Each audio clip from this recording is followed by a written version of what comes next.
Dave Young here, Vice Chancellor of Wizard Academy, and I've got a treat for you today. We're releasing a lot of our old archive videos, and this is one that Roy Williams recorded in March of 2020. It's about advertising during a financial crisis. In a time of crisis. Let me frame this for you. Right now we're 8 days in to what I call peak panic of the 2020 coronavirus crisis.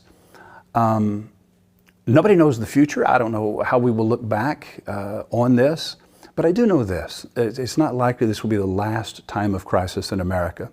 So as a function of framing, most business owners that I'm in contact with, nationally and internationally, are all thinking the same thoughts, having the same fears, and they have the same irrational hopes.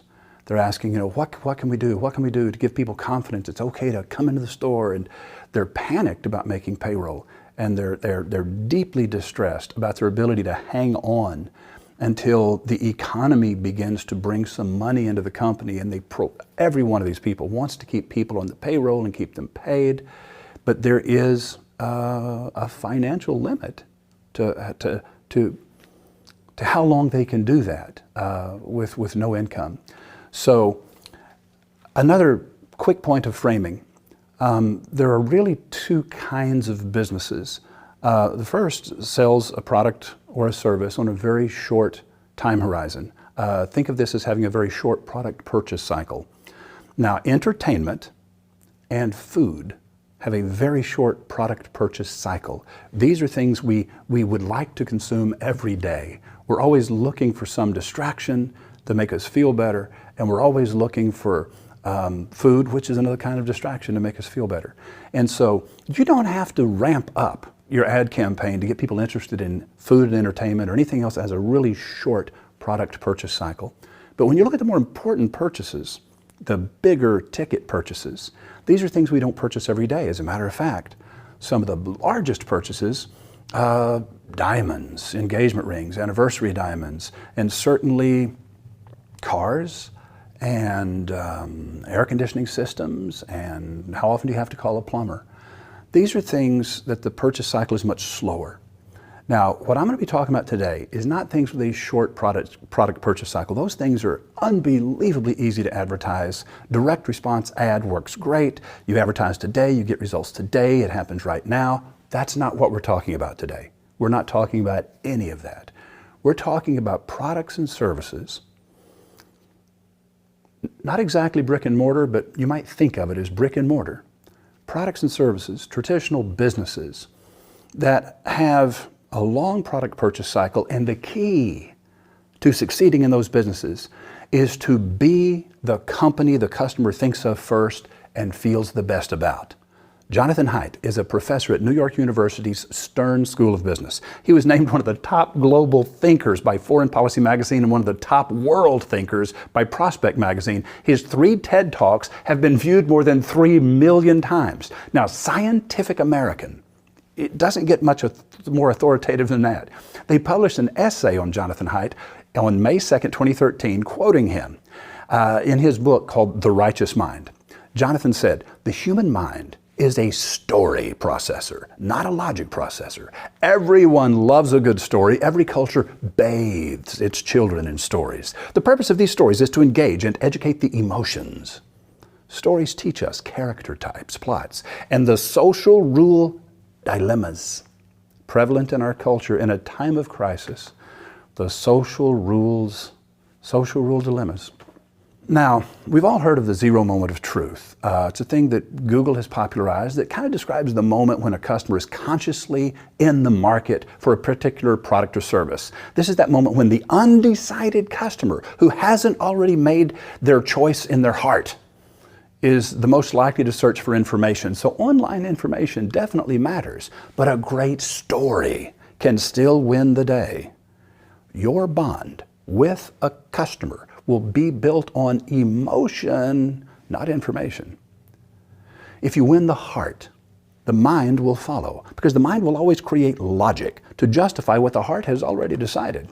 Now, although stories exist primarily to transfer emotion, they're excellent at communicating information as well. We use logic inside stories better than we do outside them. Now, Lita Cosmides and John Tooby are cognitive neuroscientists that have shown that the Watson selection test can be solved by fewer than 10% when presented as a logic puzzle.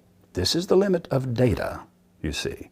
You give people the data, you give them the information, you give them the features and the benefits of your product or your service. Fewer than 10% will really retain that information, but 70% will solve that Watson selection test when it is presented as a story involving detection of social rule cheating just before we began shooting this video. We're 8 days in to the coronavirus panic. And our cameraman, 8 feet away right there, said, he said, I heard something really distressing. He said, I heard that right now, in this moment, that Starbucks is going to do a big stock buyback. And I said, oh, that's so disappointing. Because what everybody's trying to do right now, the rules of our society are, it's time to pull together and not enrich yourself and not take advantage of pain, fear, panic, and available bailout money or whatever. I have no idea what Starbucks' motives are, but I do know this. It won't play well with the public. It will be perceived as social rule cheating. And so that's what you have to be careful of. You have to be careful of being perceived as predatory or insensitive. Bottom line, stories are 7 times more effective than logic. There are 3 kinds of ads. The first type of ad is what we're going to call category specific. When a person says, I own a furniture store, what's the best way to advertise furniture? Well, they're asking for an ad for a category that will work for anyone in that category. Now, you and I both know, you've known this your whole life. Anytime it says one size fits all, it doesn't fit anybody very well. What you're looking for is something tailored specifically for you. So category specific, something that works for everyone in the category, never, ever, ever a good idea. I reject anything that supposedly will work for, well, if it worked for him, he's in the same business as me, it should work for me too. No, don't ever think that way. Number 2, there are ads that are product specific. Now, an ad that is product specific is portable. You see, anybody who sells the product, the ad will work as well for the second company as it does the first company, but it's not your business that's building a bond with the customer. We're simply selling them a product that sounds very interesting. And we're making the product more popular, not altogether the store. And then the third category, and this is what we're going to be talking about in the rest of this video, is what I'm going to call client-specific ads. Ads that no one but you could ever run. Ads that are not portable. Ads that are so specific that they literally cannot even be modified and used by someone else. I'm going to give you some good examples of those, but first let's look at one product-specific ad. Product-specific, they can be great ads, and I'm not afraid to write and recommend product-specific ads. So let me just knock this one out of the park with one example. In that tiny little corner of South America that reaches east toward Africa is Paraíba, Brazil. Heitor Dimas Barbosa knew there was treasure hidden in Paraíba, and he was determined to find it. But not even Barbosa was prepared for the wonder he found in 1989. A Paraíba tourmaline is 10,000 times more rare than a diamond, and they are dazzling. Neon turquoise, neon green, and neon blue. Most people will live their whole lives and never see one, but those who have seen its neon glow will never forget it. Everyone who sees it will ask, what is that? Shreve and Company exists to bring you the rare, the exotic, and the beautiful. And nothing is more rare, nothing is more exotic, and nothing is more beautiful than the dazzling neon glow of a Paraíba tourmaline from that tiny little corner of South America that reaches east toward Africa in Brazil. Shreve and Company. Shreve and Company. Shreve is a jewelry store at 150 Post Street, just off Union Square in San Francisco. And they have another store perfectly situated in the Stanford Shopping Center in Palo Alto. Now those tags are often on the ends of these ads, but not this one. You see, Shreve & Company advertises 52 weeks a year. And the average person in greater San Francisco over the age of 18 will hear a Shreve ad more than 3 times a week, 52 weeks a year, about 156, 160 times a year. 50% of San Francisco will hear an ad for this company, so I don't have to put the address in every ad. And in this one, I chose to put no address. That is a product-specific ad. Now, remember, we had category-specific that are always a bad idea. Product-specific, which can be a good ad, but it'll work for anybody who sells that product. It is a portable ad. And then there's a client-specific ad.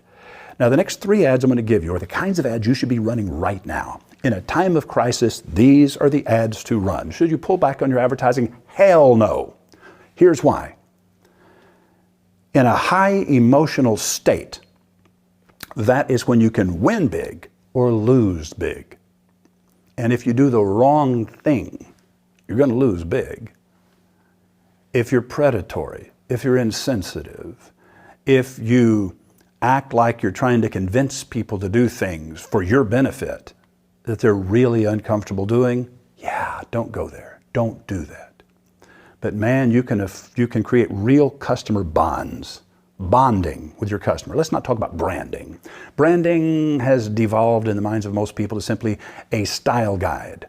It is a color palette and a logo and a layout style, and it's like, shut up, branding. That's not what we're talking about. We're talking about something 1,000 times more powerful, customer bonding. When you become the company they think of first and the one they feel best about, whenever they need what it is you sell or whenever anyone in the realm of association needs what you sell, you become the go-to company, the go-to provider. Let's talk about the kinds of ads that you can run at a time of crisis that causes you to be all of that.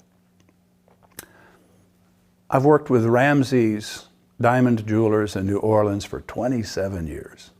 Robert Ramsey and I were both very young men when we got started, and we were both very poor.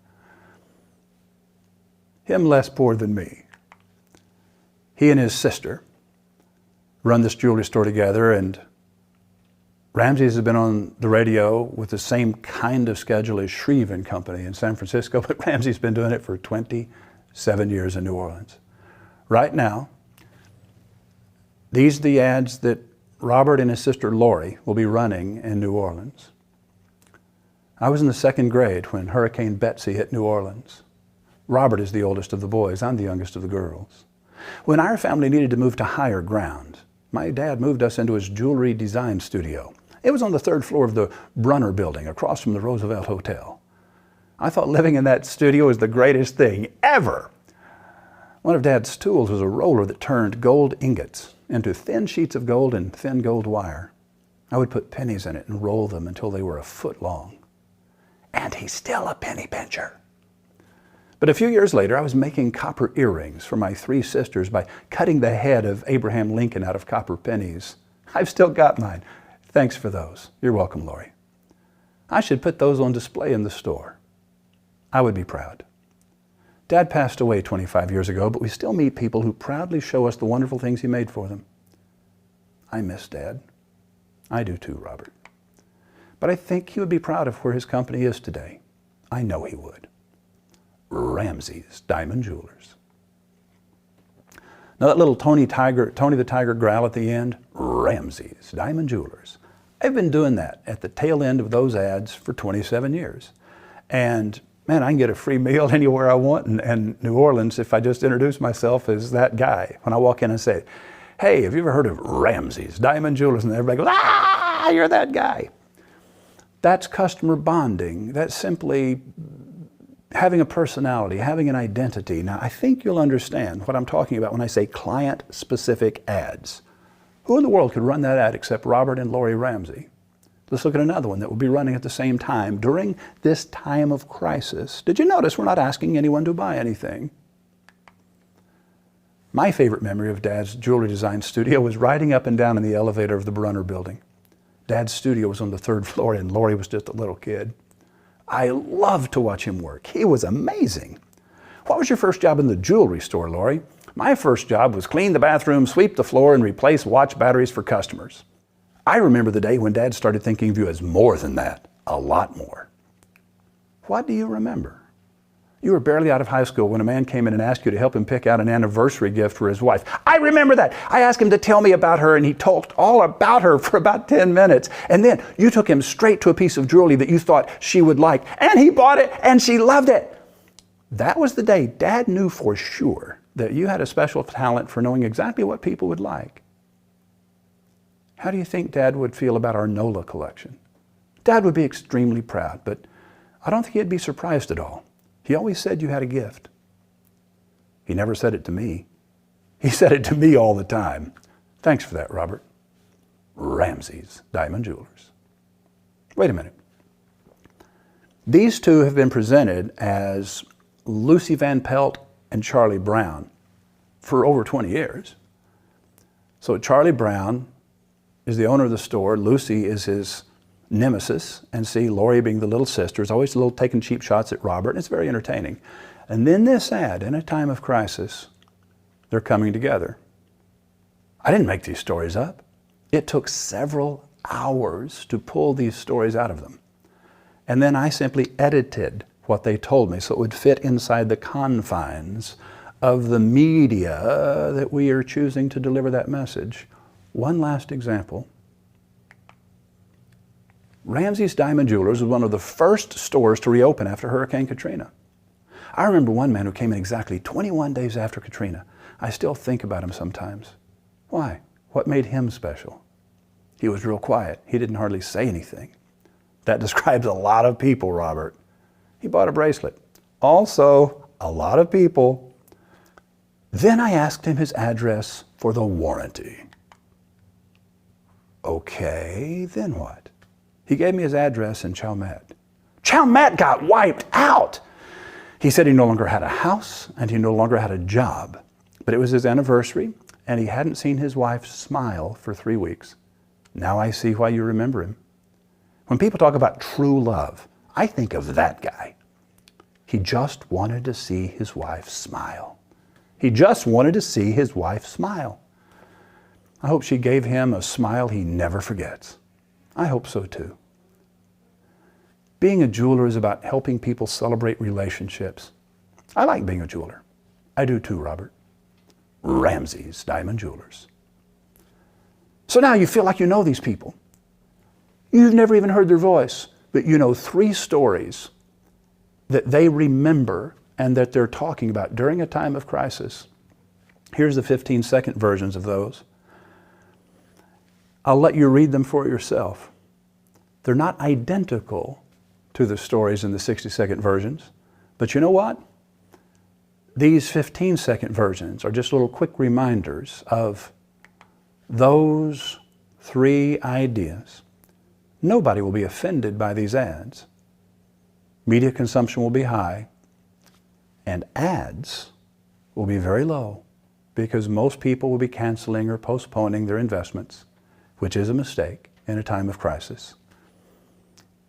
Happy memories, reflective thoughts, being human, and asking for nothing in return.